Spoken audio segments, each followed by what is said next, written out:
Our panel, we decided to focus on culture because most of the time that's something that we really don't focus on when we speak about the Naksa or the war, the Six-Day War of 1967. We tend to focus on the political ramifications of this event, and that's has been the case, I think, in many conferences and of course many books as well.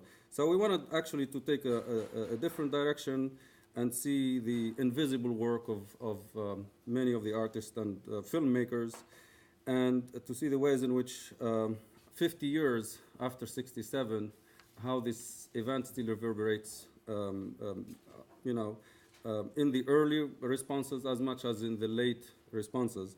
Even though, the idea of pan-Arabism has almost disappeared, although ideas really hardly disappear, as we know, much less ideals, if we think about pan-Arabism as an ideal, of course. That's something that we can hopefully perhaps discuss. So anyway, we lined up 3 speakers for this panel, distinguished speakers and guests whose work has been very influential even for, for many of us, including students and myself. And we're going to start with Nadia Yaqub, who's an associate professor of Arabic language and cultures at the University of North Carolina at Chapel Hill. She is the author of Pans, Swords, and the Spring of Art, the oral poetry dueling of Palestinian weddings in the Galilee, and numerous articles and book chapters about Arabic literature and film. She's also the co-editor of Rula Quwas' Bad Girls of the Arab World, which is forthcoming from the University of Texas Press. Is it out? No, not yet? September. Okay, very good. Okay. Her book, Manuscript, Palestinian Cinema in the Days of Revolution, is currently under review. And she will be presenting on viewing 1967 Arab cinema in the 2010. And I will actually introduce our 2 other speakers, and before I disappear from here. Our second speaker is going to be Hosam Aboul-Ela. And Hosam is an associate professor in the University of Houston, Department of English. He's the translator of 4 Arabic novels and the author of critical articles in the areas of literature, of the Americas, literary theory, and Arab cultural studies. He's the author of Other South, Faulkner, Coloniality, and the Martiaghi Tradition, co-editor with Gayatri Spivak of the Seagull Books series Elsewhere Texts, and a series editor of the Seagull Books Arabic List as well. His book-length study of U.S. imperial culture, as read through the lens of cultural critical theory from the Global South, will appear, I hope, in 2018. His title, the title of his talk is Lacanian, Zizekian, kind of pun. The 67 war did not take place. Arab intellectuals between critique and resistance. And our third speaker is Elliott Colla. Elliott teaches in the Department of Arabic and Islamic Studies at Georgetown University. He's the author of Conflicted Antiquities, Egyptology, Egyptomania, Egyptian Modernity,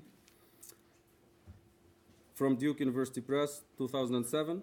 He has translated lots of novels from Arabic literature, including most recently Rabi' al-Madhoun's The Lady from Tel Aviv. Rabi' al-Madhoun, of course, was last year's winner of the Arabic Booker, if you're following. And Elliott will be speaking today on Imperfect Reunion, the June War in Emily Habibi's 6-day sextet text. Thank you all, and please join me in welcoming our speakers. One of the immediate consequences of the 1967 Arab defeat was the rise of a new type of alternative cinema in the Arab world. Cinema already had a venerable history in the region, including the decades-old, vibrant commercial filmmaking of Egypt, and more recent efforts throughout the region to develop public sector film industries as an integral part of modernization efforts of newly independent nations. 1967, however, gave rise to organized efforts to create innovative political films outside existing state and commercial structures. In Egypt in 1968, a small group of young filmmakers formed the New Cinema Group, Jama'at al-Cinema al-Jadida, a production unit that sought to alter the cinema landscape by challenging the funding policies of public sector cinema. Film and photography units began to appear among the constitutive organizations of the Palestinian Liberation Organization at approximately the same time. In Syria, under the directorship of Abd al-Hamid Mar'i, a very young public sector film and television industry took a decidedly political turn, producing an impressive number of long and short works related to the rapidly developing Palestinian liberation movement. Further afield from Palestine and Morocco, Mohammed Afifi and Ahmed Bouanini, working independently, also produced exciting experimental works in the late 1960s. Within a very few years, politically engaged cinema would move beyond the confines of these nascent efforts led by individuals and small collectives to briefly dominate the region, at least in terms of film writing and programming, if not actually screen time and mass audiences. In 1972, the General Cinema Organization of Syria sponsored what was optimistically called the first International Young Filmmakers Film Festival in Damascus. There never was a second one, dedicated to alternative Arab cinema. That year, the JCC, the Carthage Film Festival in Tunisia, a biennial film festival that had been founded in 1966, took a decidedly militant turn in 1972, incorporating recurring themed programs dedicated to the liberation of Palestine and Africa into its schedule, and a new film movement, Cinema Jadid, that sought to turn the attention of Algerian cinema away from celebratory narratives about the Algerian revolution of the past toward contemporary issues, arose at this time. It was during this period, roughly 1968 to the mid-70s, that many of what have come to be regarded as the classics of Arab political cinema, Al-Makhdoun, Basya Bahar, Al-Mumia, Al-Asfour, Kafr Qasim, etc., were made. A cinema institute was established within the PLO that produced its own modest films, and over the course of a decade fostered Palestinian filmmaking more broadly through co-productions and the sponsorship of filmmaking about Palestine outside the organization. In addition, a number of technically and aesthetically innovative works, including Christian Ghazi's masterful 100 Faces for a Single Day, made in 1971, a collage film reminiscent of Godard's Ici et Ailleurs, but predating it by 4 years, and a surprising number of experimental shorts, almost always politically motivated, were made within Syrian television as well.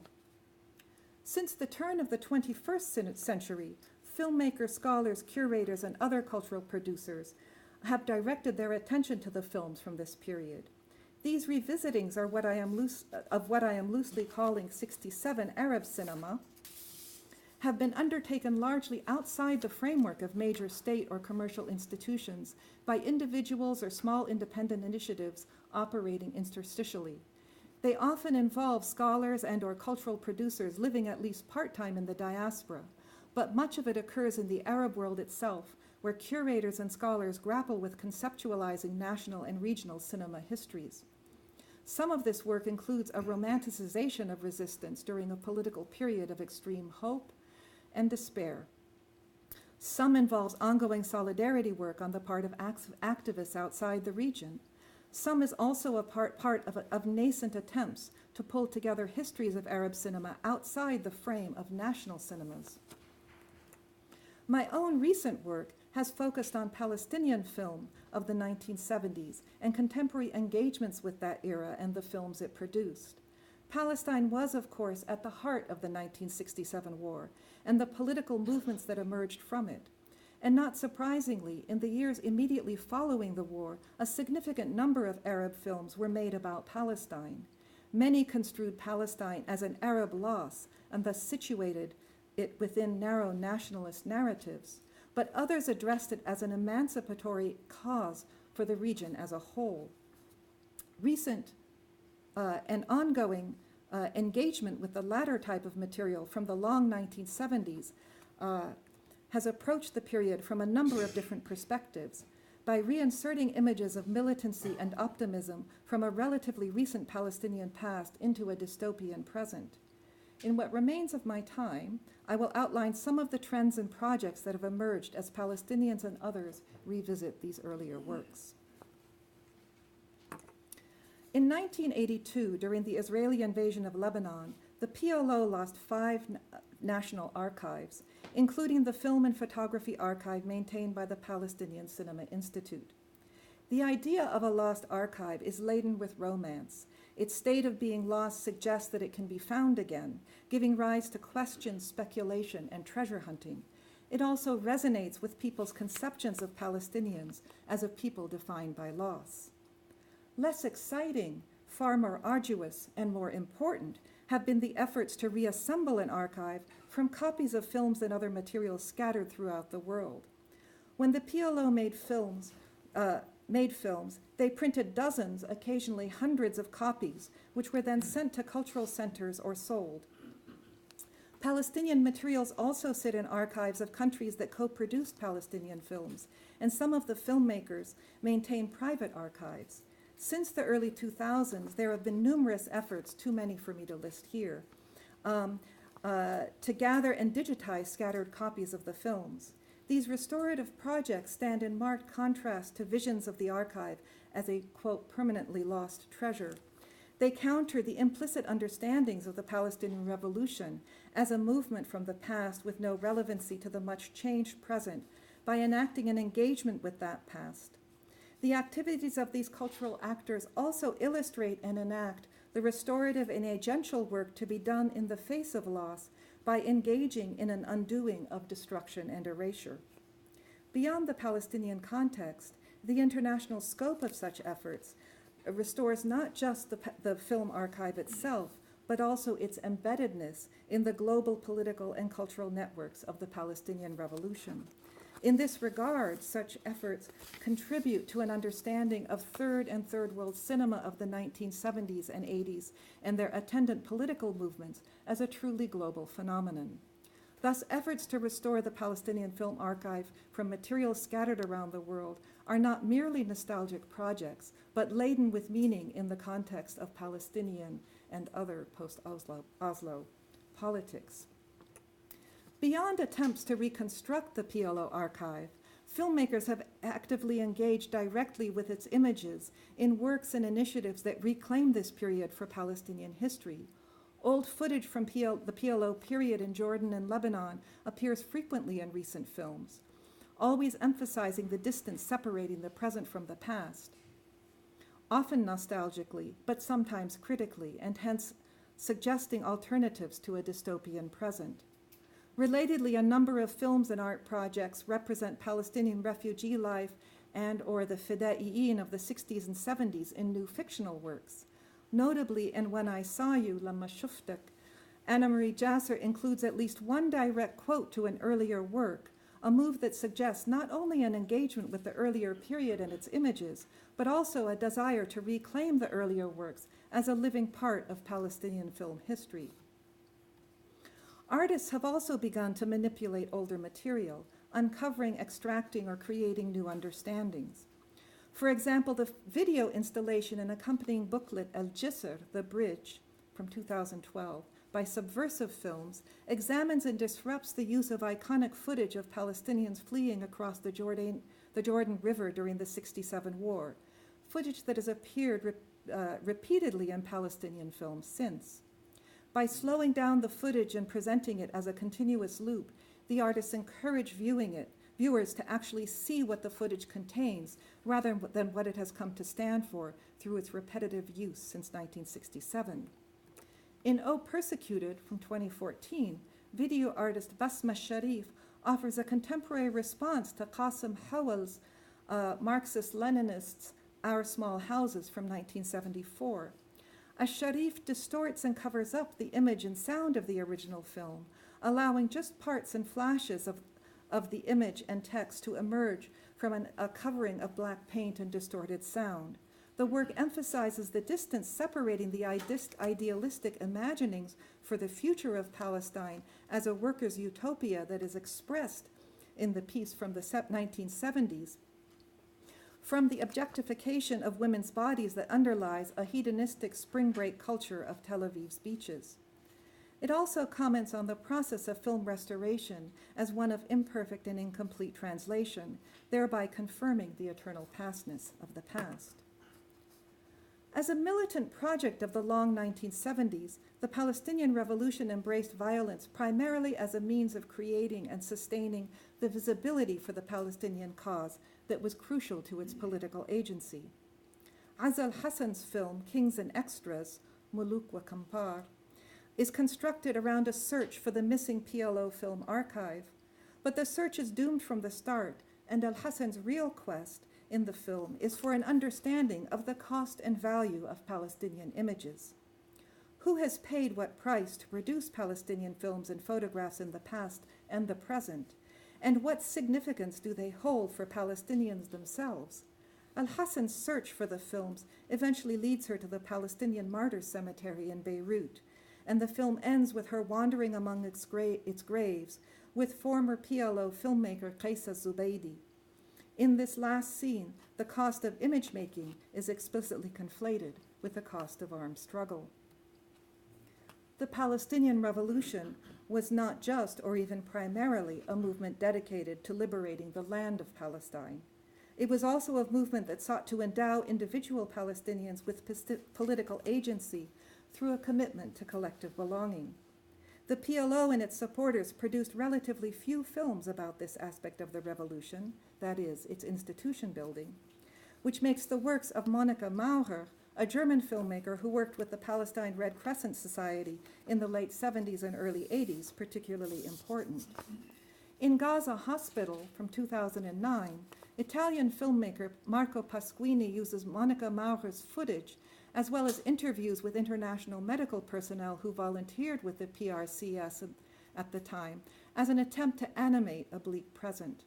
The focus of the film is Gaza Hospital, one of several built by the PLO to provide modern medical care to Palestinians and other marginalized residents of Lebanon. Gaza Hospital was destroyed in 1982 and the subsequent camps war of the mid-1980s. It ceased functioning as a hospital, but the decrepit shell of a building has served as a home for several families and businesses for the past 30 years. By moving repeatedly between contemporary footage of squalid but nonetheless homey spaces of indigent families, and Maurer's footage of competent medical care in a state-of-the-art facility from the earlier period, the latter appears not just as a past period to be mourned, but an achievement to be remembered as a first step towards agency in the present. The cooperation between local Palestinians and solidarity activists is key to the modest optimism of Pasquini's film. Amelioration was and still is possible through a coming together to work as equals. Pasquini tells the story of Gaza Hospital not to mourn its passing, but to mine it for what it can offer the present, not just for Palestinians, but for the international left. More recently, May Masri's feature film 3,000 Nights from 2015, about a woman imprisoned while pregnant during the First Intifada, also engages with the politics of the Palestinian Revolution. Relying on extensive research into Palestinians in Israeli prisons, Masri's film narrates not just her protagonist's experiences as a young woman behind bars, but also her gradual politicization through that experience and her encounter with more politically engaged women there. Significantly, it is Layla's unwavering integrity and realization of the importance of a commitment to collective action, as much as her relationship with the volatile, suspicious, though ultimately positive character Sana, a PLO fidaiya, that leads Layla towards principled political commitment. 3,000 Nights ends with documentary footage of the release of thousands of Palestinians and Arab prisoners to the PLO in 1983 in exchange for 6 Israeli soldiers. Thus, Masri explicitly connects Layla's experience, and hence the nonviolent resistance to occupation, and political maturation to the legacy of the 1970s, while carefully distancing it from Palestinian political institutions of the post-Oslo period. In Tripalong Exodus, Hind Shufani paints a detailed portrait of her father, Ilyas Shufani, Palestinian intellectual who devoted himself to the revolution. Shufani emerges from the film as an extraordinarily consistent man, committed both to his own political perspective, which over time led him to distance himself from the PLO under Yasser Arafat, and to the people with whom he has thrown his lot. Hind Shufani's perspective as the daughter of an absent father, living and working in a different political era, and outside the political movement that consumed Ilyas, emerges from her fast-paced editing together of personal and political footage and photographs from the past, recitations of her own poetry, her decoration of the film with motion graphics, and the psychedelic colors of the degraded video footage of PLO activities that her father has given her. The decoration, as well as Shufani's editing, interrupts any sort of nostalgic engagement with the older material and its masculinist ethos. Shufani herself speaks of the film as an homage to the father who she came to love and respect through the making of the film. But a degree of skepticism about the Palestinian project also emerges. At one point, she edits together multiple vehement critiques of Yasser Arafat and his cronies that her father made over the years, creating an impression not only of political consistency, but also vehement partisanship. Thus, Ilyas Shufani's political commitment and ideological consistency is both admired and critiqued, a sign of moral rectitude, but also inflexibility, contributing to the fractious nature of politics within the Palestinian Revolution. Basma Sharif's film, O Persecuted, which I briefly described above, has been described as a post-Palestinian film in that it dares to contemplate the possibility of an identity that is not tied to a future Palestinian state. Such works do not return to the past for inspiration or answers, but rather accentuate the distance separating the past from the present.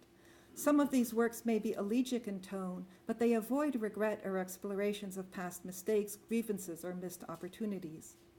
In A World Not Ours, from 2012, a first-person documentary about life in Ain al-Hilwi refugee camp, Mahdi Fleifel, a European Palestinian who returns periodically to the camp to visit his grandfather, interweaves his own nostalgia for the camp with the story of Aboul-Ela, a friend and camp resident constrained by the extremely limited prospects available to young men there. A World Not Ours works simultaneously as an intimate, loving, and damning portrait of the camp, as the site of Fleifel's cherished childhood memories and the sense of belonging they gave him, and of his gradual awakening to the cruel disparities that separate his privilege from Aboul-Ela's constraints. Fleifel's film also works contrapunctally with militant cinema of the past, although he makes sparing use of that footage, relying instead on home videos shot by his father and uncles. In A World Not Ours, in stark contrast to the sense of urgent purpose characterizing the PLO films, young men have nothing to do. Meaningful armed struggle has been replaced by empty boasting about guns and violence.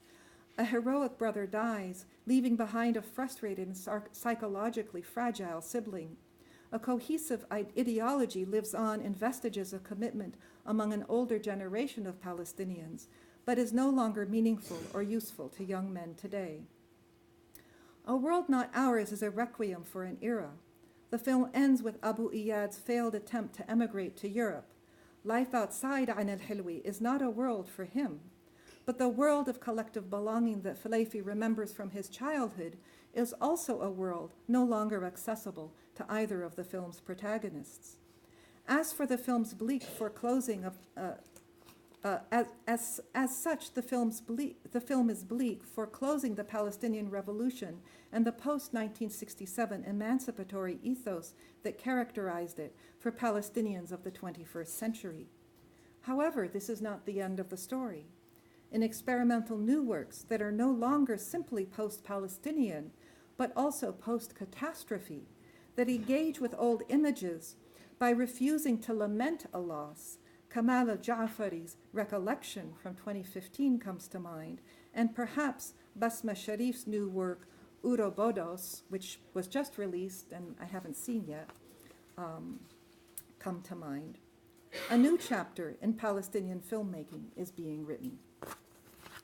Thank you. I'm not a big Baudrillard aficionado. My title, and that'll become really obvious as soon as I start reading the paper, but the title is sort of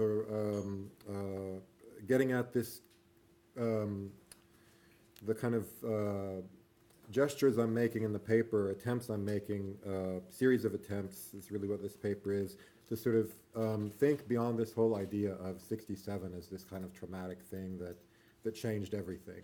So it's looking at kind of continuities in cultural history, and especially in the responses of intellectuals, and what the usefulness of kind of teasing out those continuities and getting around this whole idea of the war is like this trauma that started a whole new trajectory in Arab culture, what the usefulness of looking at continuities might be. So in a memorable moment of jocular indignation from 1993, Edward Said concluded an interview with the journal Radical Philosophy with a comment directed toward the French philosopher Jean Baudrillard. Having spoken extensively of the U.S.-Iraq War of 1991, Said ended by turning to the lack of resistance inside the U.S. And the collaborationist spirit within the American media. Carving an exception for radio, he reiterated that the rule was still proven since the first Bush administration had silenced such radio discussions by waging what he called, quote, a television war, end quote. The use of this phrase led to the following exchange. Question, in Baudrillard terms? Answer, probably not. What did he say? Question, Baudrillard said it was a hyper-real non-event. Answer, good old Baudrillard. For that, I think he should be sent there with a toothbrush and a can of Evian or whatever it is he drinks. Although the historical context for the exchange is the aftermath of the Gulf War as an inauguration of the new post-Cold War American militarism, the intellectual context also merits attention. Baudrillard's book-length essay, The Gulf War Did Not Take Place, which appeared first as a series of comments published simultaneously in French in Libération and in English in The Guardian, also critiques the way most media package the war. Media's creation of a heavily traditional narrative of war suggested for Baudrillard a nostalgia for armies clashing on battlefields in an old-fashioned way, irrespective of the actual events that seemed a completely different sort of conflict, something closer to an overwhelming violent police action to invoke Hart and Negri's discussion of conflict after the Cold War. Although Baudrillard's text was not generally seen as helpful by anti-war activists and intellectuals, in the context of the French anti-foundationalist tradition of which out of which it came, Baudrillard's study could be read as attempting to create a space for engagement within an intellectual tradition that had tended toward quietism, especially since May of 1968, but really long before that.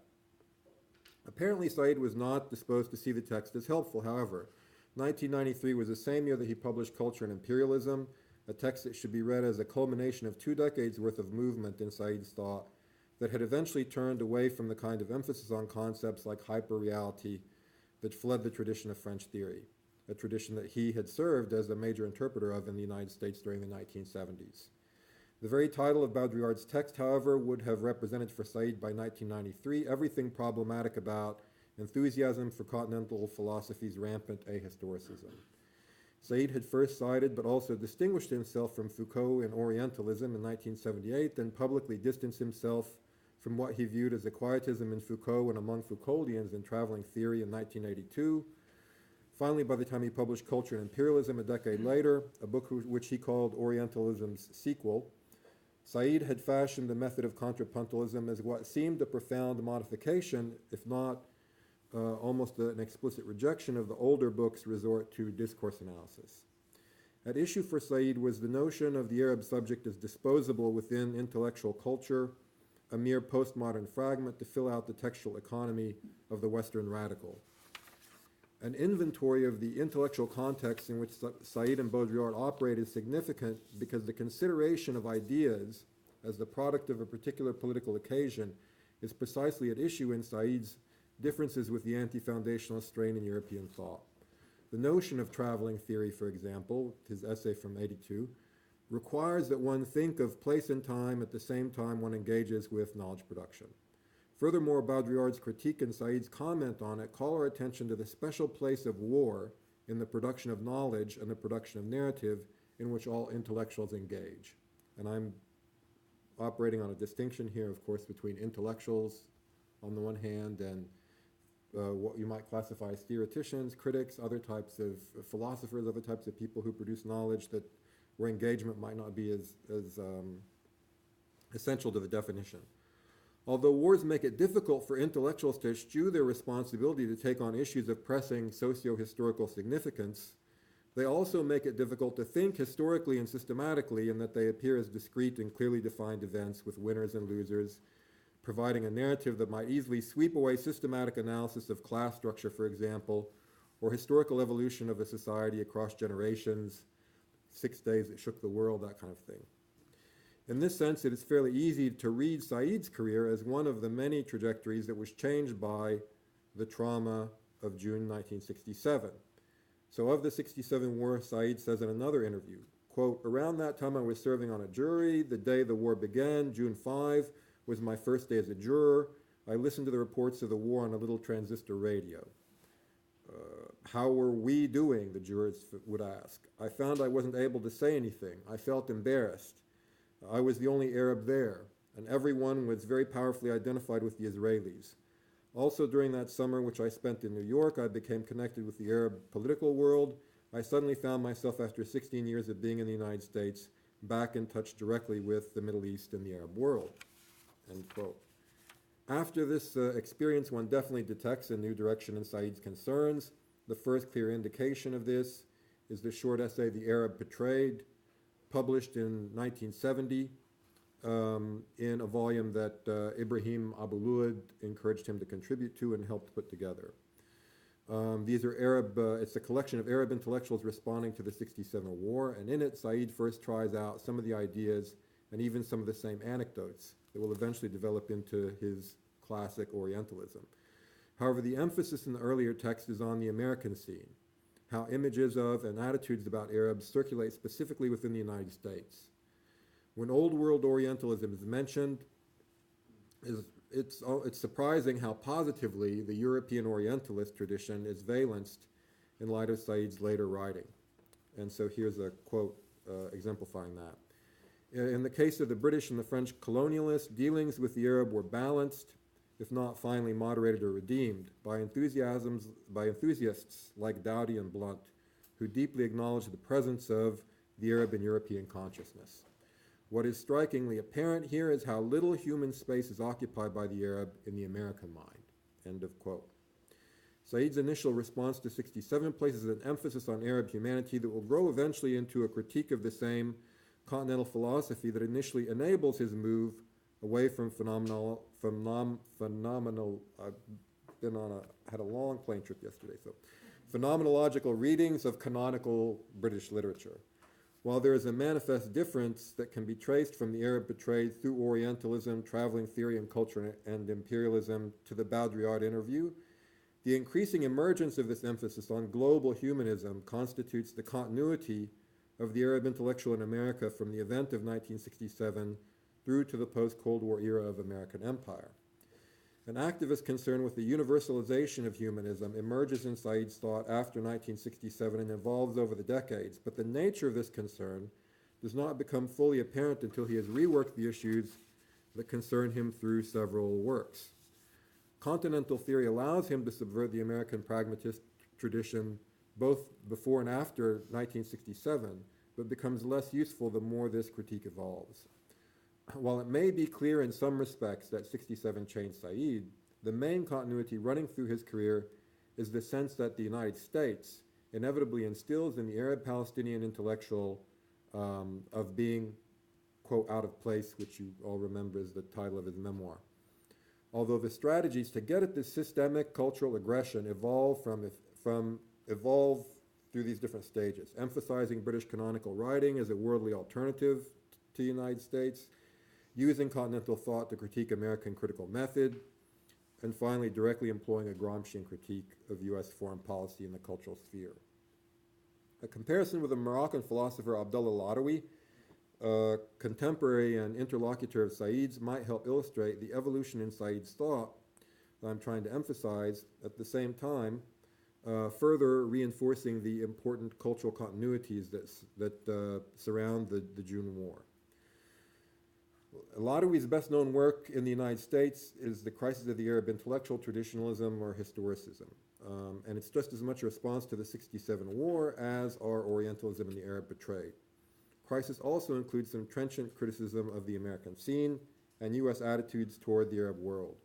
But there are also several important distinctions between the work of Ladawi and Said that are helpful in thinking about responses to the war within Arab thought. Crisis is a rich, if at times frustratingly cryptic text, and can be read for multiple purposes.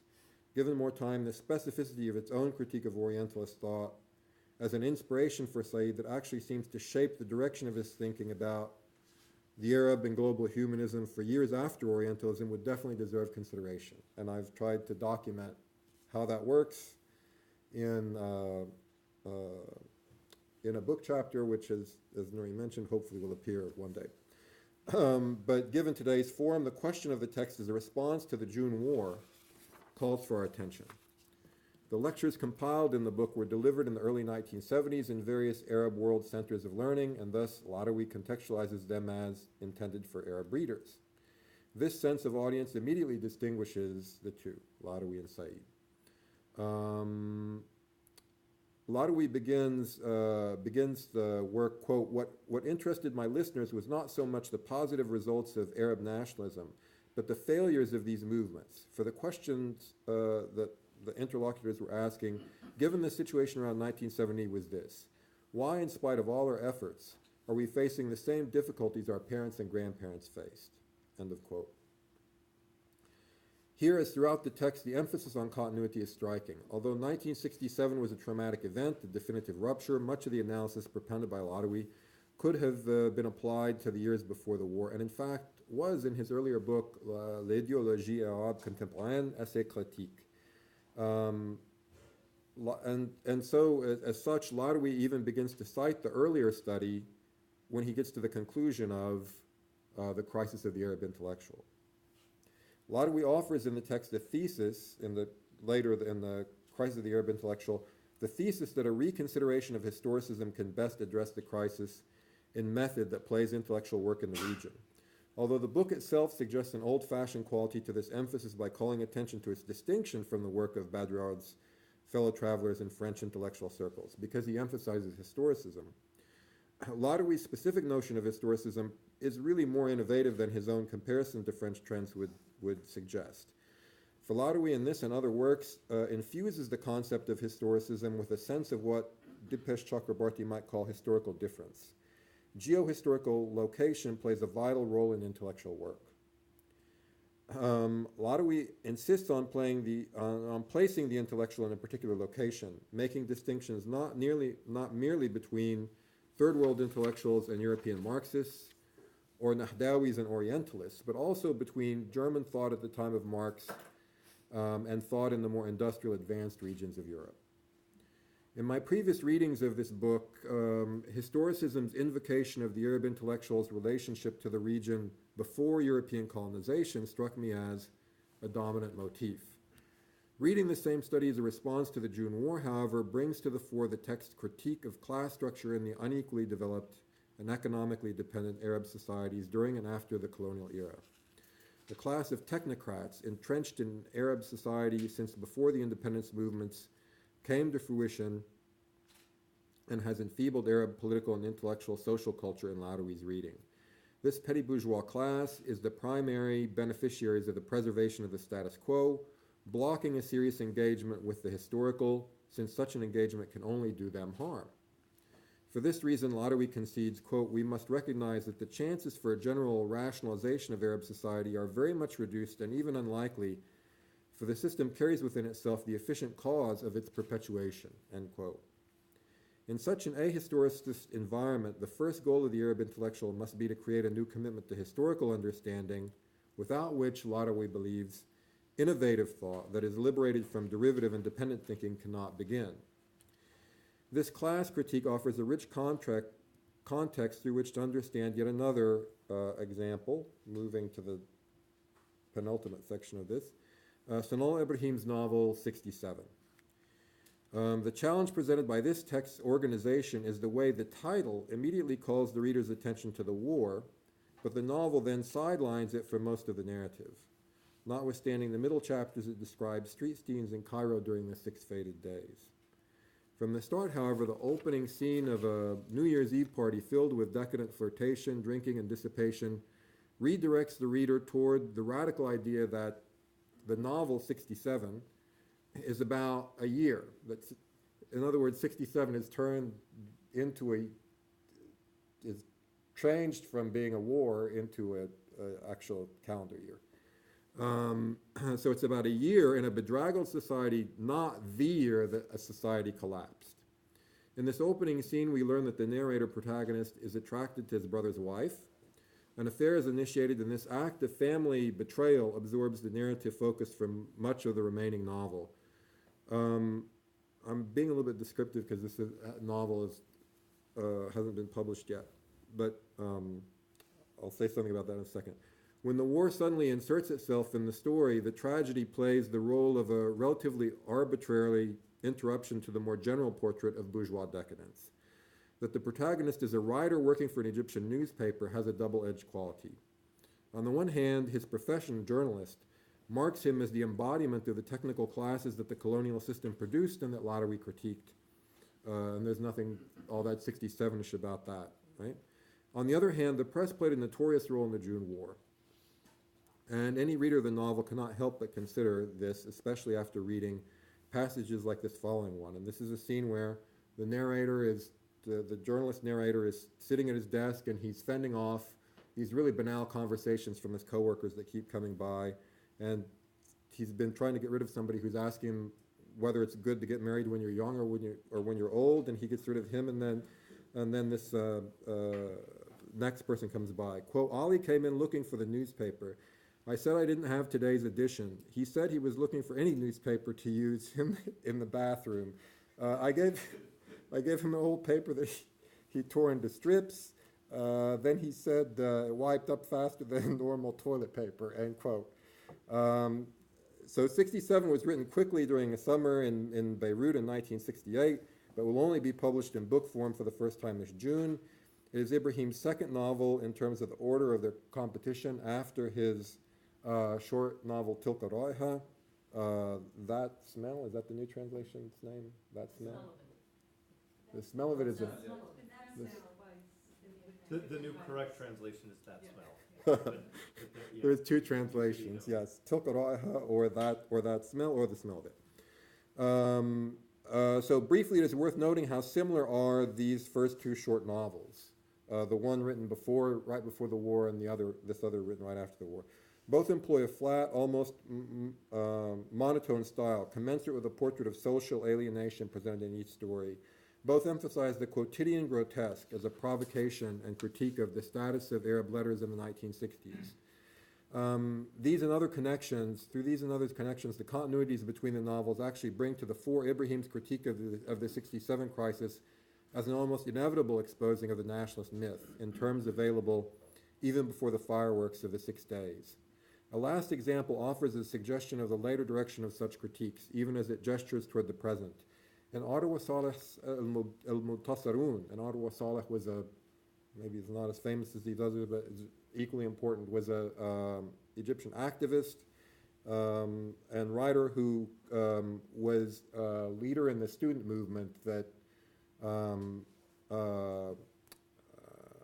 the student movement in Egypt in the early 1970s that shook the early Sadat administration, that was also a response to the 67 war, and al-Muntasirun is her account of the failure of that movement, and she committed suicide in the 1990s. So al-Muntasirun will appear in English next fall in a brilliantly translated and annotated English version by Samah Salim.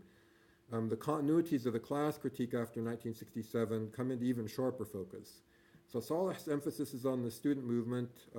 As I just said, one way to summarize her critique would be that she is concerned with the way daily lives called into question the extent of radical commitment among the ostensibly radical in Egypt. and this adds significantly to the types of critiques one might find in the work of Said or Alawi. For Saleh also, continuities can be traced between the pre- and post-67 challenges that eventually blocked any profound movement for social change in Egypt. Here's a typically scathing passage dealing with the influence of the generation of intellectuals critiqued by Ibrahim and Ladawi on student activism during the Sadat era.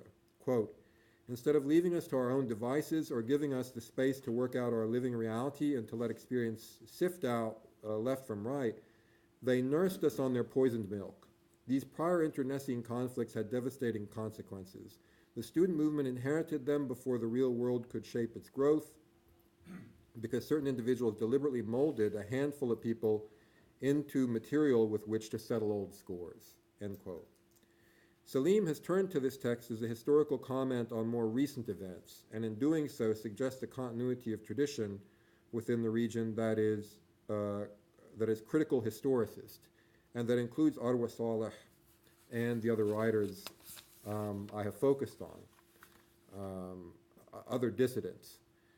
So far, such dissidents are perhaps fewer than we would want, given social circumstances and outside pressure. Too few, perhaps, to formulate a radical historicist discourse particular to the region. Ladawi's suggestion in 1976 was that such a critical consensus around a historicist turn would lay the groundwork for what he called creativity, adding, quote, "Creativity, as much cultural as political, must wait till later with a sort of historical fatalism that will not be accepted, I readily admit, by those who for decades have been eagerly awaiting an Arab springtime, an event that is today more uncertain than ever," end quote. Today, few would be willing to claim that the Arab springtime Ladawi wrote of in 1976 has arrived. In such critiques, however, might not there be the beginnings of a tradition of geohistoricist thinking that could pave the way for real creativity? I should just say it's really unusual that a historical event that literary critics and cultural critics are invited, let alone invited to dominate. So thank you for this. It's a real treat to see colleagues I've known for a long time, but we don't get to see each other very often. My fear was that we were all going to be talking about the same things, and we're not. And it's really great, as a person who had to go third, to not repeat what's already been talked about. For Arab poets and writers, the June War was a shock and an occasion for weeping, self-critique, and even self-flagellation. To hear the urgency or even hysteria of that moment, we only have to recall the opening lines of Nizar Qabbani's well-known poem, Margin Notes on the Dossier of the Setback. إنعي لكم يا أصدقائي اللغة القديمة والكتب القديمة إنعي لكم كلامنا المثقوب كالأحذية القديمة ومفردات العهر والهجاء والشتيمة إنعي لكم نحية الفكر الذي قاد للحزيمة. My friends, behold the death of that old language and the ancient books. To you I bring the news of the passing of our words worn out like old shoes and the death of whorish vocabularies, sarcasm and curses. I announce for you, the end of the thinking that led to the defeat. Whereas there was a consensus about the existential nature of the military defeat, Arab intellectuals differed on the nature of its causes. For some, it was due to a betrayal and treason, a failure to properly modernize or to fully commit to Marxist, Nasserist, or Ba'athist models of revolution. For others, such as Sadiq Jalal al-Azam, the defeat was the direct consequence of a poverty of thought and language, whereas for others it was due to blind adherence to authority and tradition. For the Syrian poet Adonis, it was all of these things at once. Writing in the journal Al-Adab in 1968, Adonis wrote, "Our masses are not up to the level of the revolution. When the revolution surrenders to them, it betrays itself. When it abandons them, it dies. We must realize that the societies that modernized did so only after they rebelled against their history, tradition, and values. We must ask our religious heritage what it can do for us in our present and future. If it cannot do much for us, we must abandon it. Now, in light of this body of writing, it's remarkable how differently the event was absorbed by the Palestinian poets and intellectuals who lived inside Israel. While they appreciated the enormous impact of the war on Arab regimes, they didn't talk about it in terms of defeat, hazima, or setback, Naksa. As Mahmoud Darwish put it in a 1969 interview, quote, "As a writer, the war didn't have a sudden effect on me. It didn't turn my thoughts upside down. It didn't crush my ideals as it so thankfully did to those of the Arab poets outside my country. I wasn't sitting up in a pigeon tower needing to be convinced of the necessity of going down to the street. But the war was a painful truth teller and forced some writers to discover core realities. Phedra Tuqan's poetry, for instance, took a sharp turn immediately after Nablus was occupied. During our first meeting in Haifa, I said to Phedra, 'Not a month has passed since the occupation, your occupation. What do you think about all these long discussions about poetry?' Then I couldn't help but add, quote, 'I hope there's some benefit from all that's happened. Let Nizar Qabbani come visit us in Haifa.' Qabbani never did visit Haifa, but others did. Similarly, the poets and writers of Haifa and Nazareth used the occasion to tour the West Bank and to meet with writers and poets they'd never met, or family and friends they hadn't seen in decades. The exchanges and conversations that developed out of these meetings were as transformative as they were unexpected. Within weeks or months, it was clear to Palestinian intellectuals on the inside that one of the most paradoxical consequences of the June War was that it managed to put an end to the 20-year siege on Palestinian life in Israel. As welcome as this outcome was, the fact that it came about through military defeat rather than victory only accentuated the abject state of local Palestinian society, whether living as third-class citizens in the Jewish state or living under the new military occupation. In this context, it's not surprising that Palestinian citizens of Israel spoke about the war and its aftermath in terms of meetings that were as sad as they were happy, and reunions that, on the one hand, reaffirmed Palestinian connections, and on the other, reminded Palestinians of the divisions that separated them. The literature of this period is dominated by this motif. Importantly, this motif of reunion is fraught, incomplete, and even troubling. Before I discuss this in one literary work, Emil Habibi's Six-Day Sextet, I want to touch on three examples that appear in a new book that you should all know about, Maha Nassar's New Study of Palestinian Intellectuals Inside Israel, entitled Brothers Apart, due to come out fairly soon from Stanford University Press. In the first example, Nassar recounts the story of the Haifa intellectual, Hana Abu Hana, who took a car trip through the West Bank in the months following the war. Abu Hana and his wife visit her sister in Ramallah. It is the first time they have seen each other in 20 years. And then Abu Hana drops in on an old friend who asked, "Shall we thank the occupation in whose shadows this meeting occurs? Yet it is the reason for our separation in the first place." In the second example, a young intellectual, Salman Natur, writes of his first trip to East Jerusalem in 1967 as a journey of self-discovery, or Arab self-discovery.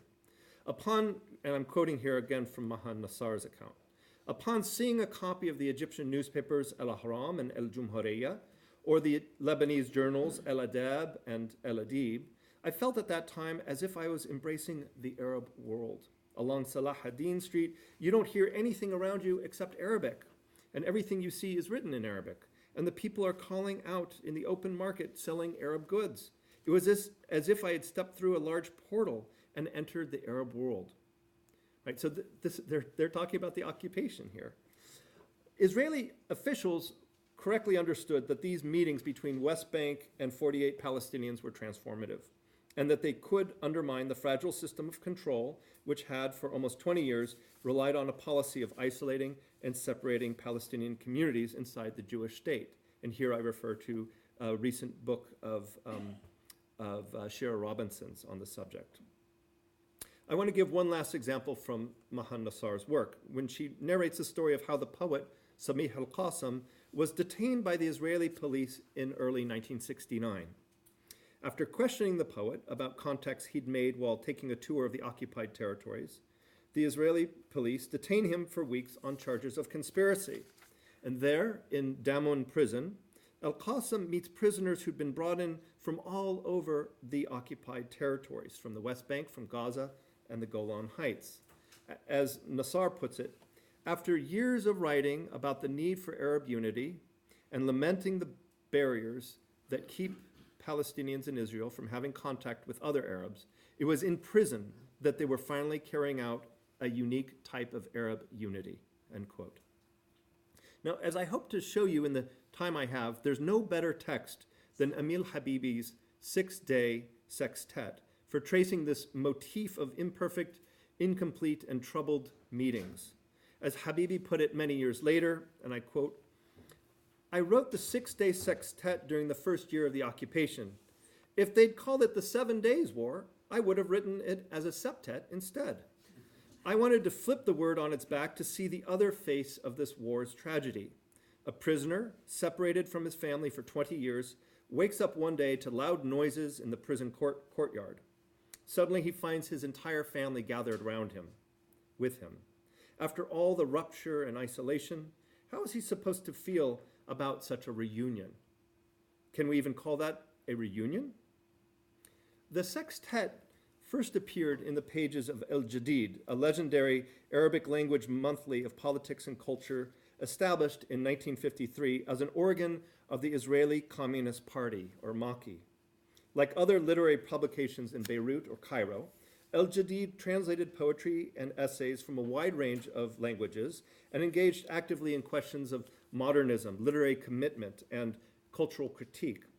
Unlike those other journals, however, the circulation of El Jadid was confined to one city and a handful of towns and villages. It's difficult to exaggerate the accomplishments of this little journal, which is not easy to find in every library and which did not circulate anywhere else in the Arab world. At various times, it employed Hana Abu Hana, Tawfiq Zayad, Emil Toma, Samih al-Qasim, and Mahmoud Darwish as editors. And it formed, despite the embargo, one of the most vibrant journals of the entire Arab world until its demise in 1991. This text, the 6-day sextet, appeared over the course of 6 issues in the magazine between April and September of 1968. Although the stories were published under the pen name of Abu Salam, readers would have recognized the author immediately. Over the years, Habibi had been publishing many pieces in El Jadid and in its sister newspaper, El Ittihad, sometimes under his own name, sometimes anonymously, and sometimes under various pen names. In any case, the light touch of his prose and the biting sense of humor were as good as any signature. It's never really satisfying to talk about literature in the third person, and so I need to apologize in advance. The point of literature is to read it, so I'm just trying to give you a sense of how neat this book is. Some of these pieces have been translated, so if you're interested in reading them and you don't read Arabic, I can send you some links to that. But for now, I just have to give you an overall sense of what it's like. The first thing to say about the story, about these stories, is that each one sketches a meeting that is troubled and incomplete. In most cases, the reunions are between people, old friends, old loves, people who might have met earlier were it not for the partition. But the encounters always involve other things: places, things, stories, memories, songs, and poems. And there's something that's always equally unraveling. So these are stories about coming together, but also unraveling. In the first story, a young boy inside Israel, from the only family in a village without relatives, meets his cousin and uncle for the very first time. As joyful as the encounter is, tensions break out between the West Bank cousin and the other kids in the neighborhood. By the story's end, the protagonist grasps the precarity of their attachment, and he begins to wonder what will happen when Israel withdraws from the West Bank. A relevant question in 1968, and even more relevant today in 2017. A question mark, therefore, hangs over this reunion between cousins. In the second story, a friend from his town, the narrator of the story tells the story of how a friend of his approaches him for the first time in 20 years and asks him about another mutual friend from their childhood. As the story develops, we hear the story of this other friend and how in 1947 he had loved a girl from the West Bank and promised to marry her in the following year. When the Nakba of 1948 occurs, the two lovers are separated, never to meet again. The narrator tells us how this man, his old acquaintance, had gone on a quest to find out what had happened to the lovers after all these years. When the West Bank is open, he gets in a car and goes. And while visiting the West Bank, he actually had found the same girl who was now married, but who had nonetheless held on to the same almond blossoms that were a token of her engagement to this other young man, their mutual friend. The narrator's old friend from his village is desperate to remember the name of that young man in the love story, but the narrator is unable to help him. The man goes away, still trying to remember the identity of the protagonist of this other love story.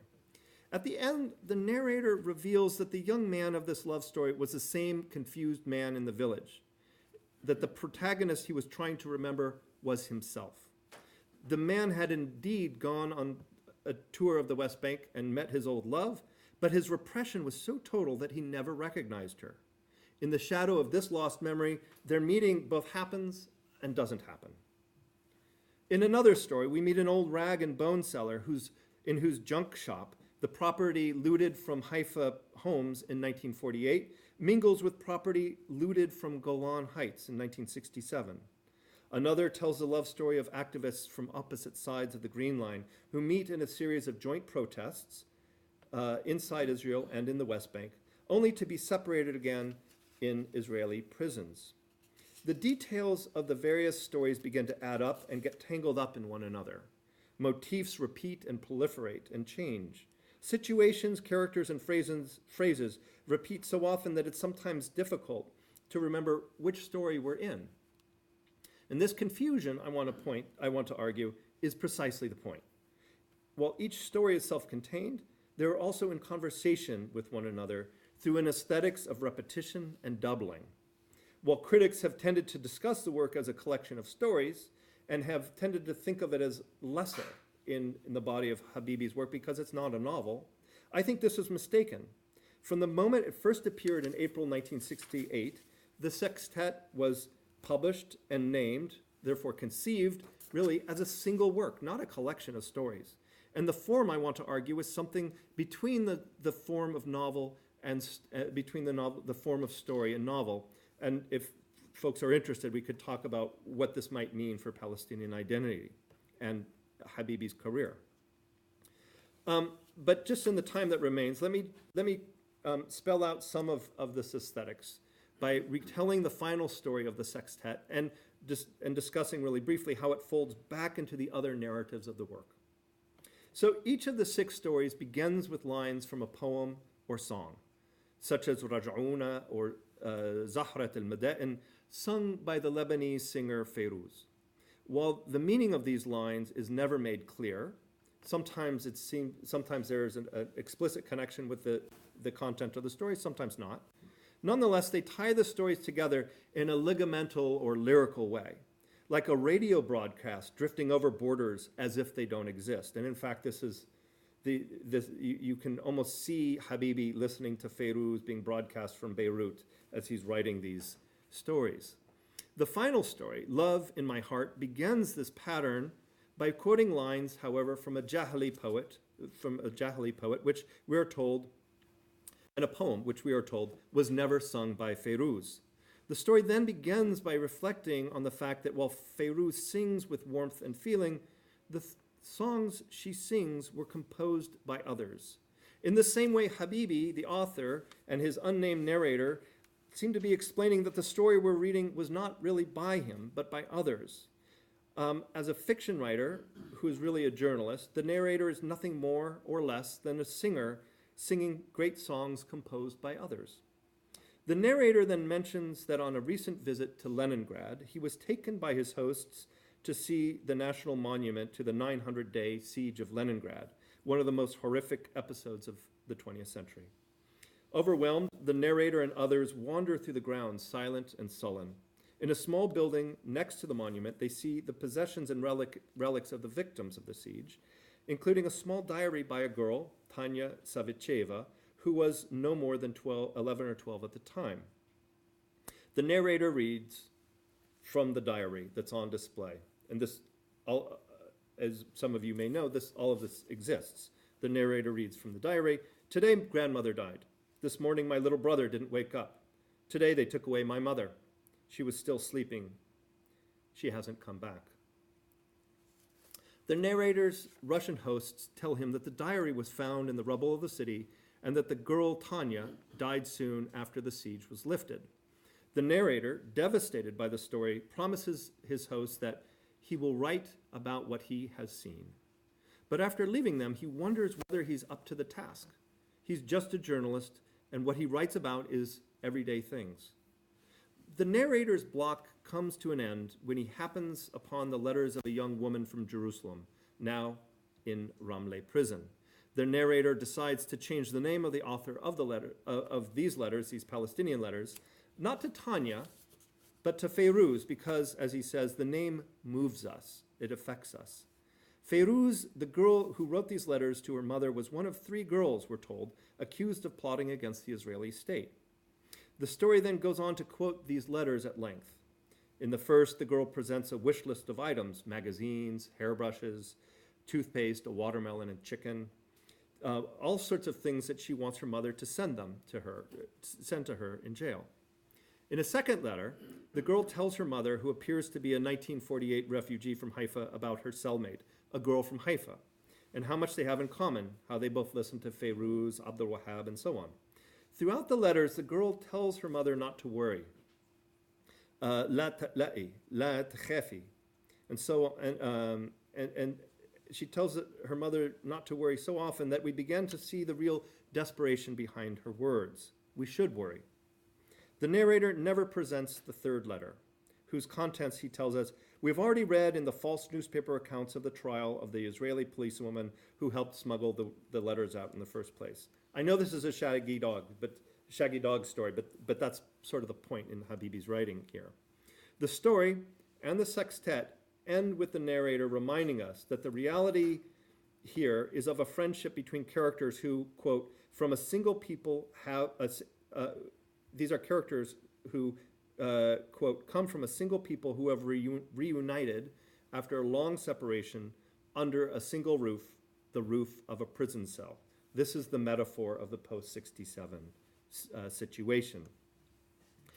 Every element in this story resonates with situations, themes, and characters from the other stories in the work. Here, in this story as elsewhere, the tension between separation and reunion, and in Arabic, the repeating words are il-qati'a and liqa. They're only resolved, though, in the most fleeting ways. There's a doubling of a faraway story, Tanya's story, this Russian girl, with a local one, the girl from Haifa, which repeats many other instances of narrative mixing throughout the sextet, where everyday stories of Palestinian life get tangled up in the plots of novels like The Tale of Two Cities and The Hunchback of Notre Dame, and even the folktale of Jubaina and the Blue Necklace. Within this, there's also a prison story in this one, which doubles another prison story in the fourth text. There are instances of repetition as well of Habibi's sly habit of misquoting. He's always misquoting in this work. In this particular case, he takes the words weapon in hand, fi idayya salah, from Abdul Wahhab's 1967 song Hayy al-Falah, and makes them into il-hub fi qalbi, or love in the heart, the title of this story. And we're never explained why. This narrator can't seem to remember correctly. With such an untrusty quoter of known poems and songs, what are we to make of this narrator? Indeed, the figure of the narrator is one of the most fascinating elements of the text itself, the position of the Palestinian intellectual on the inside in the face of the aftermath. The narrator in this story seems to be the same in the other stories, even though we're never sure. In some stories, he hails from Nazareth, in others from Haifa or a village somewhere else in the Galilee. He could be a Palestinian everyman, observing and recording in the same right tone. But there's also evidence to think of him as something much more ambivalent, more reluctant. This hesitation comes through in the last lines of the third story, when the old rag and bones dealer, Rubabekia, hands him a stack of letters, perhaps those same prison letters of the last story. And the gift of these letters reminds the narrator of how his own grandmother used to tell stories about Hassan the Clever, Hassan al-Shatir. Only she told the stories out of order, without beginning, without a proper ending.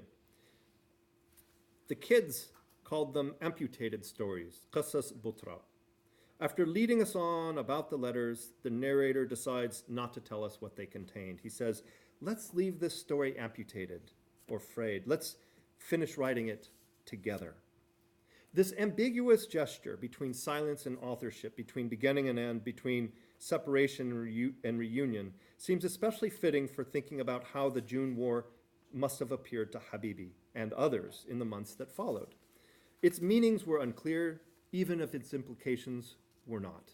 But as Habibi's stories make exceedingly clear, while fiction could raise questions, the answers would be found outside the text, and the reunions would have to take place in situations like those of a prison cell. Thanks very much.